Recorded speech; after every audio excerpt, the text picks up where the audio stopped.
بسم الله والحمد لله والصلاة والسلام على رسول الله صلى الله علیه و سلم. اما بعد، السلام علیکم و رحمت الله و برکاته. این ترجمه قرآن را به دیگران برادران گرامی رسانید تا دیگران بهره برند و شما هم بهره برید که قرآن این دستور و قانون زندگی مسلمان هاست تا این را بفهمند، با این عمل بکنند و معنای سخنان الله را از خود کنند. امروز ترجمه سوره الرحمن، یکی از نام های الله عز و جل از الرحمن است. بسم الله الرحمن الرحیم، به نام الله بی اندازه مهربان و بی نهایت با رحم. الرحمن، نام الله الرحمن است، بی اندازه مهربان است. علم القرآن، قرآن را آموزان، قرآن را برای ما آسان بیان کرد. خلق الانسان،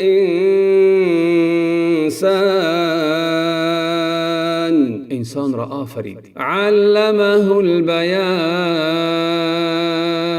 به او بیان آموخت، ای حلال و حرام را آموخت. به او تلاوت قرآن را آسان کرد، به او خیر و بدی را بیان کرد. الشمس والقمر بحسبان، خورشید یا که آفتاب و ماه با حساب دقیق روانند یا که چرخ میزنند. والنجم والشجر یسجدان، و گیاه و درخت برای او سجده می کنند. و السماء رفعها و وضع المیزان، و الله آسمان را برافراشت و برای سنجش هر امری ترازو نهاد تا عدل را گسترش دهد. الا تطغوا فی المیزان، تا در سنجش و ترازو از اندازه نگذرید. و اقیموا الوزن بالقسط ولا تخسروا المیزان، و در وزن کردن و برکشیدن دادگرانه رفتار کنید و از ترازو مکاهید و کم و کاسته ندهید و کم فروشی نکنید. والارض وضعها للانام، الله زمین را برای زندگی انسانها آفریده است. فیها فاکهة والنخل ذات الاکمام، که در آن هر گونه میوه هایی هست و خرما با خوشه های دارای پوشش. والحب ذو العصف والریحان، و دانه پوستدار و گیاه خوشبوی. فبأي آلاء ربكما تكذبان، پس ای انسانها و پریها کدام یکی از نعمتهای پروردگارتان را انکار و تکذیب بکنید. خلق الانسان من صلصال كالفخار، انسان را از گلی خشکیده همچون سفال آفرید. و خلق الجان من مارج من نار، و جن را و پریها را از شعله آتش بیدود آفرید. فبأي آلاء ربكما تكذبان، پس کدام یکی از نعمتهای پروردگارتان را انکار و تکذیب بکنید. رب المشرقین و رب المغربین، پروردگار دو مشرق و پروردگار دو مغرب. فبأي آلاء ربكما تكذبان، پس کدام یکی از نعمتهای پروردگارتان را انکار میکنید. مرج البحرین یلتقیان، دو دریا شور و شیرین را روان ساخت که به هم نمی رسند، پیوست نمی شوند. بینهما برزخ لا یبغیان، اما میان آن دو فاصله قرار داد، پرده قرار داد تا از حد نگذرند و به هم نیامیزند. فبأی آلاء ربکما تکذبان، پس کدام یکی از نعمتهای پروردگارتان را انکار میکنید؟ یخرج منهما اللؤلؤ والمرجان، از هر دو دریا مروارید و مرجان بیرون می آید. فبأی آلاء ربکما تکذبان، پس کدام یکی از نعمتهای پروردگارتان را انکار می کنید؟ وله الجوار المنشآت فی البحر کالاعلام، و او در دریا کشتی های بادبان برافراشته چون کوه است. فبأی آلاء ربکما تکذبان، پس کدام یکی از نعمتهای پروردگارتان را انکار میکنید؟ کل من علیها فان، هر که روی آن زمین است از میان رفتنی است، فانی است. و یبقى وجه ربک ذو الجلال والاکرام، و تنها روی پروردگارت کی شکوهمند است و گرامی است باقی میماند، فانی نیست. صاحب جلال و الاکرام کی است؟ روی پروردگار است. فبأی آلاء ربکما تکذبان، پس کدام یکی از نعمتهای پروردگارتان را انکار میکنید؟ یسأله من فی السماوات والارض کل یوم هو فی شأن، هر که در آسمان ها و زمین است نیازی خود را از او میخواهد، او هر روز در شأن و کاری است. فبأی آلاء ربکما تکذبان،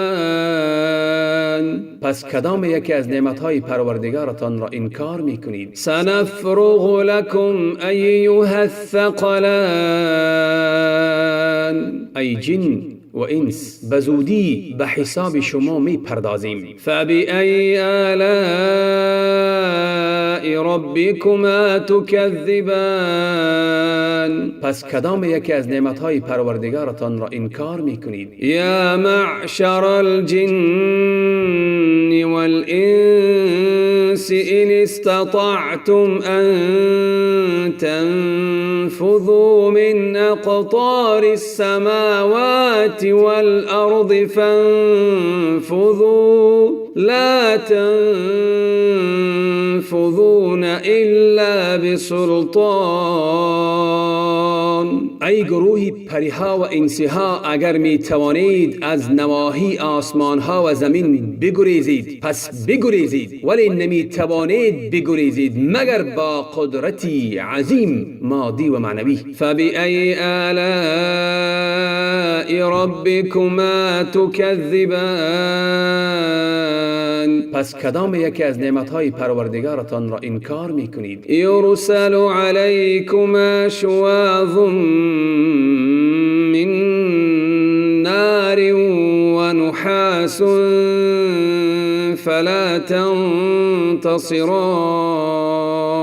آن روز شعله از آتش و مسی گداخته بر سر شما فرو می ریزد، پس نمی توانید یکدیگر را یاری دهید. فبأی آلاء ربکما تکذبان، پس کدام یکی از نعمتهای پروردگارتان را انکار میکنید؟ فاذا انشقت السماء فكانت وردة كالدهان، بدانگاه که آسمان شگافته شود و گلگون گردد همچون روغنی گداخته، حادثه های هولناکی رخ می دهد که به گفتار در نمی آید. فبأی آلاء ربکما تکذبان، پس کدام یکی از نعمتهای پروردگارتان را انکار میکنید؟ فیومئذ لا یسأل عن ذنبه انس ولا ولا جان. پس در آن روز هیچ انسان و پری از گناهش پرسیده نشود که همه چیز روشن است برای الله. فبأي آلاء ربكما تكذبان. پس کدام یکی از نعمتهای پروردگارتان را انکار میکنید؟ یعرف المجرمون بسیماهم فیؤخذ بالنواصی والاقدام. تبهکاران و بدکاران را به سیمایشان شناخته می شوند، پس آنان را به مویهای پیش سر و به پایهایشان می گیرند و به دوزخ می افکنند، می پرتایند. فبأي آلاء ربكما تكذبان. پس کدام یکی از نعمتهای پروردگارتان را انکار می کنید؟ هذه جهنم التي يكذب بها المجرمون. این است جهنمی که تبهکاران بدکاران انکارش می کردند. یطوفون بینها و بین حمیم آن. گناهگاران در میان آتش دوزخ و آب بسیار جوشان و سوزان در رفت و آمد خواهند بود. فبأي آلاء ربكما تكذبان. پس کدام یکی از نعمتهای پروردگارتان را انکار میکنید؟ ولمن خاف مقام ربه جنتان. و برای کسی که از مقام پروردگارش بترسد دو باغ بهشتی است. فبأي آلاء ربكما تكذبان. پس کدام یکی از نعمتهای پروردگارتان را انکار میکنید؟ ذواتا افنان. باغ‌هایی که دارای درختان پرمیوه گوناگون با شاخه‌های رنگارنگ و شاداب است. فبأي آلاء ربكما تكذبان. پس کدام یکی از نعمتهای پروردگارتان را انکار میکنید؟ فیهما عینان تجریان. در آن دو باغ دو چشمه همیشه جاری است. فبأي آلاء ربكما تكذبان. پس کدام یکی از نعمتهای پروردگارتان را انکار میکنید؟ فیهما من كل فاکهة زوجان. در آن دو باغ از هر میوه‌های دو گونه فراهم است. فبأي آلاء ربكما تكذبان. پس کدام یکی از نعمتهای پروردگارتان را انکار میکنید؟ متکئین علی فرش بطائنها من استبرق وجنى الجنتین دان. بهشتیان بر بسترهایی که آسترهاشان از ابریشم بافته شده است تکیه میزنند و میوه‌های آن دو باغ در دسترس آنهاست. فبأي آلاء ربكما تكذبان. پس کدام یکی از نعمتهای پروردگارتان را انکار میکنید؟ فیهن قاصرات الطرف لم یطمثهن انس قبلهم ولا جان. در آن بسترها همسرانی هستند که نگاهشان از بیگانه کوتاه است و پیش از اینان هیچ انسانی و جنی آنان را دست نکرده است. فبأي آلاء ربكما تكذبان. پس کدام یکی از نعمتهای پروردگارتان را انکار میکنید؟ کأنهن الیاقوت والمرجان. آنان چون یاقوت و مرجانند. فبأي آلاء ربكما تكذبان. پس کدام یکی از نعمتهای پروردگارتان را انکار میکنید؟ هل جزاء الاحسان الا الاحسان. آیا پاداشی نیکی جز نیکی است؟ فبأي آلاء ربكما تكذبان. پس کدام یکی از نعمتهای پروردگارتان را تکذیب و انکار میکنید؟ و من دونهما جنتان. و پایین تر از آن دو باغ دیگری هست. فبأي آلاء ربكما تكذبان. پس کدام یکی از نعمتهای پروردگارتان را انکار میکنید؟ مدهامتان.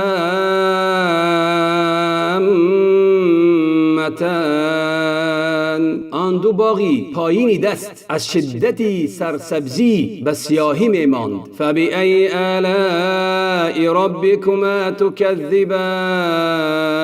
پس کدام یکی از نعمتهای پروردگارتان را انکار میکنید؟ فیهما عینان نضاختان.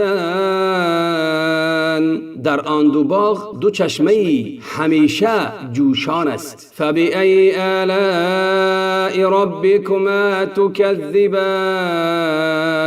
پس کدام یکی از نعمتهای پروردگارتان را انکار میکنید؟ فیهما فاکهة و نخل و رمان. در آن دو باغ میوه‌های فراوان و خرما و انار است. فبأي آلاء ربكما تكذبان. پس کدام یکی از نعمتهای پروردگارتان را انکار میکنید؟ فیهن خیرات حسان. در آن باغها دوشیزگانی هستند خوشخوی و زیباروی. ای باکرهایی هستند خوشخوی، خوش اخلاق و خیلی رویهای زیبا دارند. فبأي آلاء ربكما تكذبان. پس کدام یکی از نعمتهای پروردگارتان را انکار میکنید؟ حور مقصورات فی الخیام. حورانی سیاه چشمانی که هرگز از خیمه ها بیرون نمی شوند و اینجا و آنجا به دنبال کارهای ناپسند نمی روند. فبأي آلاء ربكما تكذبان. پس کدام یکی از نعمتهای پروردگار خود را انکار میکنید؟ لم یطمثهن انس قبلهم ولا جان. پیش از بهشتیان هیچ انسانی یا پری آنان را دست نکرده است. فبأي آلاء ربكما تكذبان. پس کدام یکی از نعمتهای پروردگارتان را انکار میکنید؟ متکئین علی رفرف خضر و عبقری حسان. آنان بر بالشت‌های تکیه زده اند که با پارچه‌های سبز رنگ و بسترهای کمیاب آراسته شده است. فبأي آلاء ربكما تكذبان. پس کدام یکی از نعمتهای پروردگارتان را انکار میکنید؟ تبارک اسم ربک ذی الجلال والاکرام. خوجسته باد نام پروردگارت که شکوهمند و ارجمند است.